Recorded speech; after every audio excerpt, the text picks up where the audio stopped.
Hello students, मैं मेघा चावला आपका make career academy में स्वागत करती हूँ। जैसा कि आपको पता है कि हम बैंकिंग अवेयरनेस की क्लास स्टार्ट की है हमने कल से। तो कल के क्लास में हमने पढ़ा था कि हमारा फर्स्ट बैंक कौन सा था, जॉइंट स्टॉक बैंक कौन सा था, फर्स्ट स्वदेशी बैंक कौन सा था, ठीक है, इंपीरियल बैंक ऑफ इंडिया पढ़ा था, आरबीआई पढ़ा था। और आज की वीडियो को हम कंटिन्यू करेंगे कल की वीडियो तक, जहाँ तक हमने किया था उसके आगे से। तो हमने कल पढ़ा था लास्ट आरबीआई एक्ट जो आया था वो आया था 1934 में, और 1 अप्रैल 1935 को हमारा आरबीआई जो था वो इस्टेब्लिश हो गया था। आरबीआई के हमारे फर्स्ट गवर्नर जो रहे थे वो ऑसबॉर्न स्मिथ रहे थे, और फर्स्ट इंडियन गवर्नर जो थे वो हमारे सीडी देशमुख थे। इसके बाद क्या हुआ, आरबीआई जो था अभी तक एक प्राइवेट बॉडी था, यानी कि जो 5 करोड़ की कैपिटल हमने लगाई हुई थी, यानी कि 5 करोड़ की जो कैपिटल आरबीआई में इस्टेब्लिश करते हुए लगी हुई थी वो सभी प्राइवेट शेयर होल्डर्स ने लगाई थी। तो आरबीआई एक प्राइवेट बॉडी था, यानी कि आरबीआई जो था वो गवर्नमेंट ऑफ इंडिया की बात अच्छे से नहीं मान रहा था। इसलिए गवर्नमेंट ऑफ इंडिया ने क्या किया, 1 जनवरी 1949 को आरबीआई को क्या कर दिया, इस्टेब्लिश कर दिया था। ठीक है, 1 जनवरी 1949 को आरबीआई को क्या कर दिया, नेशनलाइज कर दिया था। ठीक है, और इसके साथ साथ ही हमारा जो इंपीरियल बैंक ऑफ इंडिया था वो भी नेशनलाइज हो गया था on the recommendation of A D Gorwala committee. ठीक है, और एसबीआई एक्ट पास हुआ था हमारा, एसबीआई एक्ट हमारा पास हुआ था, और 1 जुलाई 1955 को एसबीआई इंट्रोड्यूस कर दिया था। यानी कि अब आरबीआई जो था वो भी एक गवर्नमेंट बॉडी था, और जो एसबीआई था वो भी एक सरकारी बैंक बन चुका था। ठीक है, एक ऑटोनोमस बॉडी थी ये भी, जो हमारी गवर्नमेंट ऑफ इंडिया यानी कि हमारी आरबीआई के अंडर काम कर रही थी। तो अब क्या था, अब क्या बात हुई, अब हमारा गवर्नमेंट ऑफ इंडिया चाहती थी कि इन्होंने आरबीआई को कहा कि आप क्या करो, आप विलेज एरिया में जितने भी विलेज एरिया है उसमें हमारी ब्रांचेस खोलो, ज़्यादा से ज़्यादा बैंकिंग सर्विसेज वहाँ पर प्रोवाइड करो जो हमारा अनडेवलप्ड एरिया है। तो आरबीआई ने बैंकों को पुश किया कि अब आप क्या करो, यानी कि उस टाइम पे सबसे बड़ा जो बैंक था सरकारी बैंक वो एसबीआई था। एसबीआई को बोला कि आप अपनी क्या करिए, यहाँ पर अपनी ब्रांचेस खोलिए, और एसबीआई यहाँ पर ब्रांचेस खोलने के लिए तैयार भी हो गया। लेकिन मेजर प्रॉब्लम क्या आ रही थी, कम्युनिकेशन। ठीक है, यानी कि हर स्टेट में अलग अलग लैंग्वेजेस की वजह से वो अपनी जो ब्रांचेस थी वो नहीं खोल पा रहे थे। इसलिए एसबीआई ने क्या किया, अपने 8 एसोसिएट्स बैंक इस्टेब्लिश किए। अब 8 एसबीआई के 8 एसोसिएट्स बैंक कौन कौन से थे, तो ये थे हमारे state bank of Jaipur, state bank of Bikaner, state bank of Patiala, state bank of Hyderabad, state bank of Mysore, state bank of Saurashtra, state bank of Indore and state bank of Travancore. ठीक है, तो ये 8 बैंक एसबीआई ने क्या किया, due to communication gap 8 associates bank अलग अलग जगह इस्टेब्लिश किए, ताकि जो गवर्नमेंट ऑफ इंडिया चाहती है उसका मोटिव भी पूरा हो सके, और जो हमें प्रॉब्लम आ रही है कम्युनिकेशन गैप की वो भी दूर हो सके। तो इन 8 के 8 एसोसिएट्स बैंक के नेम आपको याद रखने हैं, मेरे साथ ही रिपीट कीजिए। फर्स्ट नंबर पे है जयपुर, सेकंड पे है हमारा बीकानेर, थर्ड पे है हमारा पटियाला, फोर्थ पे है हैदराबाद। पहले 4 ही याद कर लीजिए। फर्स्ट पे क्या है, तो फर्स्ट पे है जयपुर, सेकंड पे है बीकानेर, थर्ड पे है हमारा पटियाला एंड फोर्थ पे है हमारा हैदराबाद। फिफ्थ पे हो गया हमारा मैसूर, सिक्स्थ पे हो गया हमारा सौराष्ट्र, सेवन्थ पे हो गया इंदौर, और 8th पे हो गया हमारा त्रावणकोर। फिफ्थ से रिपीट कीजिए, फिफ्थ पे क्या था, तो फिफ्थ पे था हमारा मैसूर, सिक्स्थ पे था हमारा सौराष्ट्र, सेवन्थ पे था हमारा इंदौर, और 8th पे था हमारा त्रावणकोर। अब 8 के 8 एसोसिएट्स बैंक को रिपीट कीजिए बिना देखे रिपीट कीजिए मेरे साथ। फर्स्ट कौन सा था, तो फर्स्ट था state bank of Jaipur, second था हमारा बीकानेर, थर्ड था हमारा पटियाला, फोर्थ था हमारा हैदराबाद, फिफ्थ था हमारा मैसूर, सिक्स्थ था हमारा सौराष्ट्र, सेवन्थ कौन सा था, सेवन्थ था हमारा इंदौर, और 8th था हमारा त्रावणकोर। तो ये 8 एसोसिएट्स बैंक थे जिनकी पावर रेगुलेशन की पावर किसके पास थी? एसबीआई के पास दे दी गई थी इन 1959 में। तो ईयर याद रख लीजिएगा कि 1959 में इन आठों के आठों एसोसिएट्स बैंक की पावर किसके पास आ गई थी? एसबीआई के पास आ गई थी। ठीक है, इसके बाद क्या हुआ? 1963 में हमारा जो स्टेट बैंक ऑफ बीकानेर था और स्टेट बैंक ऑफ जयपुर था, ये आपस में क्या हो गए? मर्ज हो गए और एक न्यू बैंक बना था, state bank of Bikaner and Jaipur. यानी दोनों नाम को मिक्स करके एक बैंक बना दिया था 1963 में। स्टेट बैंक ऑफ बीकानेर और स्टेट बैंक ऑफ जयपुर मर्ज हो गए और एक न्यू बैंक बना, state bank of Bikaner and state bank of Bikaner and Jaipur. ठीक है, अब क्या हुआ? गवर्नमेंट ऑफ इंडिया जो था, गवर्नमेंट ऑफ इंडिया ने आरबीआई को बोला और 8 एसोसिएट्स बैंक ने अपनी अलग अलग जगह, जो भी अनडेवलप्ड एरिया था इंडिया का, वहाँ पर अपनी ब्रांचेस खोलनी शुरू कर दी। जब सरकारी बैंक ने स्टार्ट किया तो प्राइवेट बैंक ने भी देखा कि हमें भी क्या करना चाहिए, जो भी अनडेवलप्ड एरिया है वहाँ पर अपनी ब्रांचेस खोलनी चाहिए। तो गवर्नमेंट ऑफ इंडिया ने प्राइवेट बैंक को भी बोला कि हाँ आप खोल सकते हो, और प्राइवेट बैंक ने भी क्या किया? विलेज एरिया में अपनी ब्रांचेस खोलने स्टार्ट तो कर दी, लेकिन वहाँ पर क्या किया? इंटरेस्ट रेट बहुत हाई कर दिया, जिससे जो आम आदमी था उसको बहुत प्रॉब्लम हो रही थी और गवर्नमेंट ऑफ इंडिया को स्ट्रिक्टली एक्शन लेना पड़ा। और इसी वजह से क्या हुआ? नेशनलाइजेशन हुआ इंडिया में। तो फर्स्ट नेशनलाइजेशन ऑफ इंडिया, जब फर्स्ट नेशनलाइजेशन कब हुआ, ये डेट इम्पॉर्टेंट है, याद रखना। 19 जुलाई 1969 में हमारा क्या हुआ था? फर्स्ट नेशनलाइजेशन हुआ था। कितने बैंकों का हुआ? तो ये 14 बैंक का नेशनलाइजेशन हुआ था। कितने करोड़ की कैपिटल के साथ? तो 50 करोड़ और उससे ज़्यादा की कैपिटल वाले बैंकों को क्या कर दिया गया? नेशनलाइज कर दिया गया, यानी सरकारी बैंक बना दिया गया। तो याद रखिएगा 19 जुलाई 1969 में हमारा क्या हुआ था? 14 बैंकों को हमने राष्ट्रीयकरण कर दिया था, जिनकी कैपिटल क्या थी? 50 करोड़ और उससे ज़्यादा थी। ठीक है, अब वो 14 बैंक कौन से हैं एक बार रीड आउट कर लीजिए। अभी दिल्ली पुलिस के एग्ज़ाम में यहाँ से क्वेश्चन पूछा था कि इनमें से कौन सा बैंक ऐसा है जिनका नेशनलाइजेशन 1969 में नहीं हुआ था। तो इसके लिए आपको एक बार पता होना चाहिए, क्या पता आपके बैंकिंग सेक्टर में भी यहाँ से पूछ ले, डीप में अगर पूछना चाहे तो एक बार सिर्फ रीड आउट कर लीजिए ताकि आपको पता रहे। तो वो 14 बैंकों में हमारे इलाहाबाद बैंक है, बैंक ऑफ बड़ौदा है, बैंक ऑफ इंडिया है, बैंक ऑफ महाराष्ट्र है, सेंट्रल बैंक ऑफ इंडिया है, कैनरा बैंक है, देना बैंक है, इंडियन बैंक है, इंडियन ओवरसीज़ बैंक है, पंजाब नेशनल बैंक है, सिंडिकेट बैंक है, यूको बैंक है, यूनियन बैंक है और यूनियन बैंक ऑफ इंडिया है। ठीक है, ज़्यादा इजी आपके लिए रहेगा आप इन 14 को ना याद करके आप 6 बैंकों का जो नेशनलाइजेशन होगा सेकंड टाइम में आप उनको याद रखिएगा। ठीक है, एक बार थोड़ा सा रिपीट कीजिए ताकि आपको याद रहे। हमारा आरबीआई कौन सी कमेटी के थ्रू इस्टेब्लिश हुआ था? तो हिल्टन यंग कमेटी थी, जिनकी रिपोर्ट आई 1926 में। उस रिपोर्ट में बोला गया कि अब हमें क्या करना चाहिए, इन बैंकों को कंट्रोल करने के लिए भी एक ऐसा बैंक इस्टेब्लिश करना चाहिए जो इन बैंकों का भी हेड हो। तो 1934 में आरबीआई एक्ट पास कर लिया था और 1935 में आरबीआई इस्टेब्लिश हो गया था with the initial capital of 5 crore. ठीक है, अब ये 5 करोड़ कैपिटल सारे share holders, private share holders ने लगा रखी थी। इसी वजह से आरबीआई एक प्राइवेट बॉडी थी और बाद में इसको 1 जनवरी 1949 को क्या कर लिया गया था? नेशनलाइज कर लिया था। उधर हमारा जो इम्पीरियल बैंक था उसको भी हमने एडी गोरेवाला कमेटी के थ्रू क्या कर दिया था? नेशनलाइज करके एसबीआई एक्ट पास किया और 1 जुलाई 1955 को एसबीआई वॉज इंट्रोड्यूस्ड हो गया था। ठीक है, अब हमारा एसबीआई को कम्युनिकेशन गैप की प्रॉब्लम हो रही थी, इसलिए एसबीआई ने क्या किया? 8 एसोसिएट्स बैंक बनाए थे जो आपको याद करा दिए मैंने। जयपुर हो गया, बीकानेर हो गया, हमारा पटियाला, हैदराबाद, मैसूर, त्रावणकोर, सौराष्ट्र, इंदौर।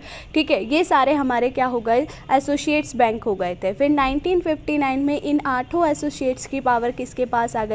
एसबीआई के पास आ गई। और 1963 में हमारा state bank of Bikaner and state bank of Jaipur आपस में मर्ज होकर एक नया बैंक बना, state bank of Bikaner and Jaipur. उसके बाद प्राइवेट बैंकों ने भी अपने विलेज एरिया में ब्रांचेस खोलनी शुरू कर दी, लेकिन हाई इंटरेस्ट रेट की वजह से गवर्नमेंट ऑफ इंडिया को क्या करना पड़ा, नेशनलाइजेशन करना पड़ा। तो हमारा फर्स्ट नेशनलाइजेशन हुआ 19 जुलाई 1969 में, जो हमारे 14 बैंकों का नेशनलाइज हुआ with the capital of 50 crore और अबव, जिनकी कैपिटल जो थी हमारी 50 करोड़ और 50 करोड़ से ज़्यादा थी। ठीक है, इसके बाद हमने पढ़ा है सेकंड नेशनलाइजेशन। सेकंड नेशनलाइजेशन हुआ था हमारा 6 बैंकों का 1980 में। 15 अप्रैल 1980 को हमारा 6 बैंकों का दोबारा से नेशनलाइजेशन हुआ, जिसकी जो कैपिटल थी 200 करोड़ उससे अबव थी। ठीक है, तो याद रखना हमने 2 नेशनलाइजेशन पढ़े हैं। फर्स्ट हुआ था 19 जुलाई 1969 में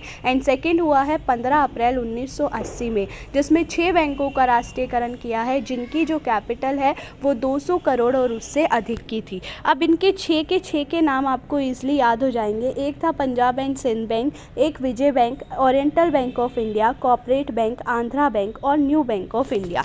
ठीक है, याद रखना 2 तो बैंक ऑफ इंडिया है, New Bank of India, Oriental Bank of India, एक आंध्रा बैंक है, एक पंजाब एंड सिंध बैंक है, एक हमारा कॉर्पोरेट बैंक है और एक हमारा विजय बैंक है। इन 6 बैंकों का नेशनलाइज कर दिया गया था।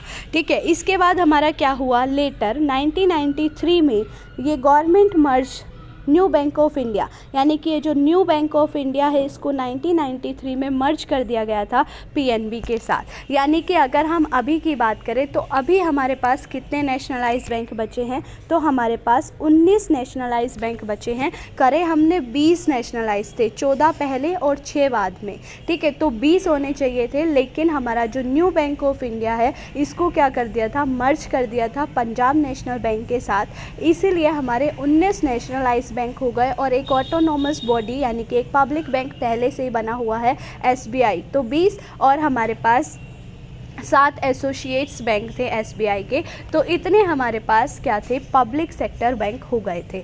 ठीक है, तो अब क्या हुआ, एलपीजी रिफॉर्म आया 1991 में। ठीक है, जो सबको पता है, अगर एलपीजी रिफॉर्म नहीं आता तो इंडिया के पास केवल 15 से 20 दिन का ही पैसा बचा हुआ था। अगर ये एलपीजी रिफॉर्म नहीं आता तो इंडिया की कंडीशन कुछ और होती।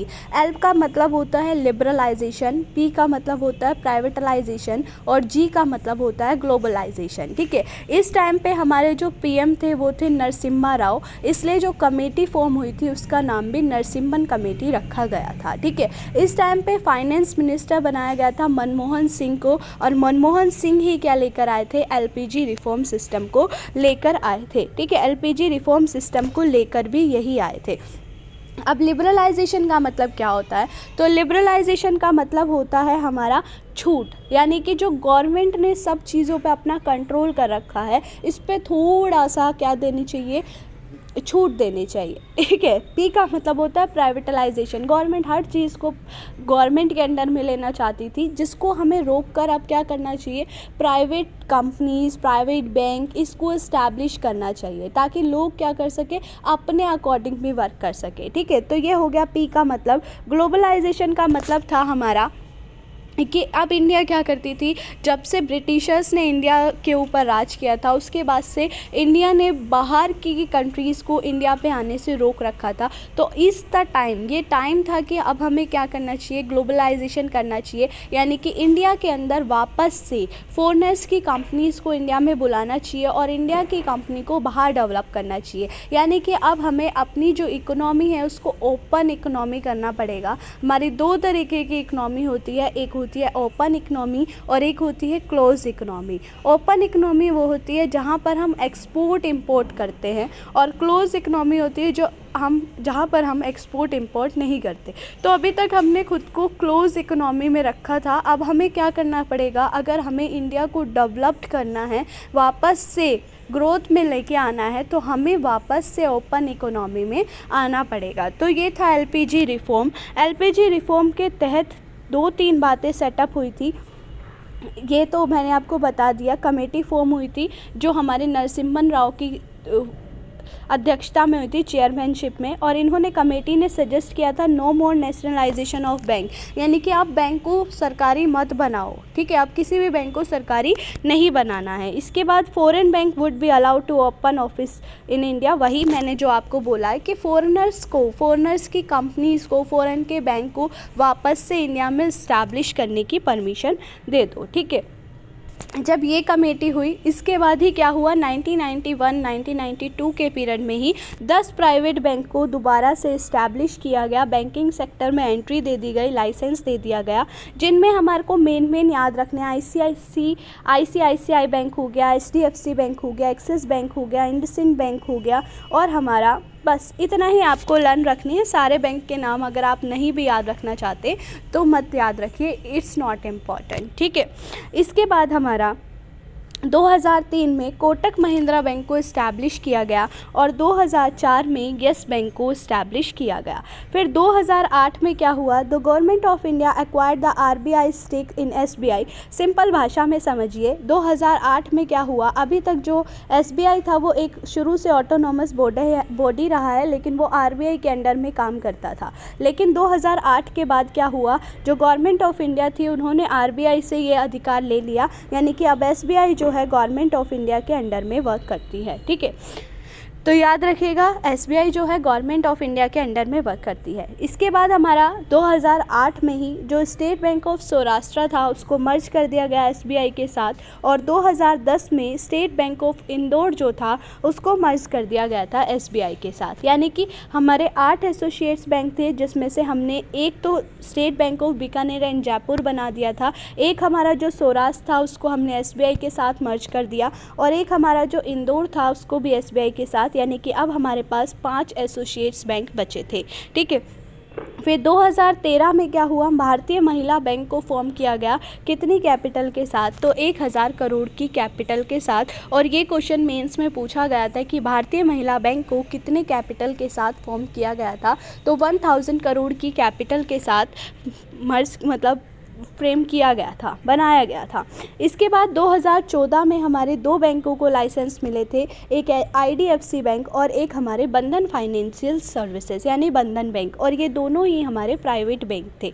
इसके बाद 2014 यानी कि अब देखते हैं कि 2014 तक हमारे पास कितने प्राइवेट बैंक थे, कितने पब्लिक बैंक्स थे, तो हमारे पास 19 तो नेशनलाइज बैंक थे। अब आपको याद आया होगा, एक बार हमने 14 बैंक का नेशनलाइज किया था और एक बार हमने 6, तो 20 होने चाहिए। लेकिन मैंने आपको बताया था 1993 में न्यू बैंक ऑफ इंडिया जो था उसको मर्ज कर दिया था पीएनबी के साथ, तो कितने हो गए हमारे 19 नेशनलाइज बैंक हो गए, एक हमारा एसबीआई हो गया और 5 एसोसिएट्स बैंक हो गए एसबीआई के, अभी बताया था 8 थे, 8 में से एक जयपुर जयपुर और बीकानेर मर्ज हो गया था, एक हमारा सौराष्ट्र मर्ज हो गया, 6 हो गए, और एक हमारा अभी इंदौर मर्ज हुआ था, तो ये हमारे 5 हो गए, ठीक है। एक भारतीय महिला बैंक इस्टेब्लिश हुआ था और एक आईडीबीआई बना था हमारा 1964 में, ठीक है। 8% आईडीबीआई प्राइवेट बैंक है, लेकिन 1964 में एक सरकारी बैंक था। तो हमारे पास 2014 तक कितने सरकारी बैंक थे, 19, और एक 20, 5, 25, 26, 27 पब्लिक सेक्टर बैंक थे, ठीक है। तो कल की वीडियो में हम इसके आगे का डिस्कस करेंगे कि कैसे आज हमारे पास कितने पब्लिक सेक्टर बैंक है। तो आज हमारे पास 12 पब्लिक सेक्टर बैंक है। ये 27 से 12 तक की कहानी को हम कल की वीडियो में डिस्कस करेंगे। आई होप ये वीडियो आपको पसंद आ रही होगी। अगर आपको वीडियो अच्छी लग रही है तो प्लीज़ चैनल को सब्सक्राइब कीजिएगा एंड वीडियो को लाइक, कमेंट एंड शेयर कीजिएगा, ठीक है। वीडियो ख़त्म करने से पहले मेरे आपसे कुछ क्वेश्चंस हैं। अगर आप वीडियो देख रहे हैं तो आप मुझे कमेंट सेक्शन में जो मैं क्वेश्चंस पूछ रही हूँ उनके आंसर ज़रूर दीजिएगा, ठीक है। कि हमारा फर्स्ट इंडियन बैंक कौन सा था, इसका आंसर मुझे आप कमेंट सेक्शन में दीजिएगा। एंड सेकंड, ऐसा कौन सा बैंक था जिसका जो इनॉग्रेशन था यानी उद्घाटन था वो महात्मा गांधी द्वारा किया गया था। एंड थर्ड क्वेश्चन, हमारा फर्स्ट नेशनलाइजेशन कब हुआ था। तो ये 3 क्वेश्चंस हैं आज की वीडियो से, जिसका अगर आपको आंसर पता है तो इसका मतलब है कि आप अच्छी तैयारी कर रहे हैं, आप वीडियो अच्छे से देख रहे हैं। तो वीडियो को देखते रहिए एंड वीडियो को लास्ट तक ज़रूर देखा करिए, ताकि लास्ट तक आपको पता चले कि हम रिपीट भी करते हैं, ताकि आपको वीडियो लर्न हो सके, क्वेश्चंस लर्न हो सके। तो ये थी हमारी आज की वीडियो। अगर आपको वीडियो अच्छी लगे तो प्लीज़ चैनल को सब्सक्राइब कीजिए एंड वीडियो को लाइक, कमेंट एंड शेयर कीजिए। और जैसे ही ये टॉपिक ख़त्म होगा तो मैं इस वीडियो की PDF यानी कि इस टॉपिक की PDF अपने टेलीग्राम चैनल पर डाल दूँगी, जहाँ से आप डाउनलोड कर सकते हैं। Thank you.